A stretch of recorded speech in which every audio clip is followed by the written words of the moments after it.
Praise lord. యేసుక్రీస్తు ప్రభువారు తాను అప్పగింపబడబో రాత్రి తనతో పాటు కలిసి తనకు అత్యంత సన్నిహితమైనటువంటి 3 శిష్యులను వెంటబెట్టుకుని గెత్సేమనే తోటకు ప్రార్థన చేయడానికి వెళ్ళారు. ప్రియమైన పిల్లలు, ఇక్కడ మనం గమనించినట్లయితే ఆయనే దేవుడు.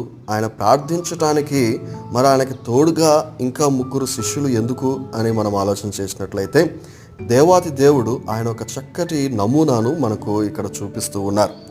మనము దేవుని యొక్క బిడలముగా మనకు దేవుడు ఉన్నప్పటికీ కూడా దేవుని లేఖనాలు సెలవిస్తున్నట్లుగా ఒకని భారములో ఒకడు భరించుకునడి, తద్వారా క్రీస్తు యొక్క నియమమును మీరు పాటించండి అని గలతీయులకు రాసిన పత్రిక 6వ అధ్యాయం 2వ వచనంలో మనం చూస్తూ ఉన్నాం. కనుక మనకు అత్యంత సన్నిహితులైనటువంటి క్రైస్తవ సహోదరులు ప్రార్థన గుంపు కలిగి ఉండటం, మన భారంలో ఒకరినొకరు షేర్ చేసుకుని అందరము కలిసి దేవుని సన్నిధిలో ప్రార్థించడం అనేది ఇది గొప్ప నియమం.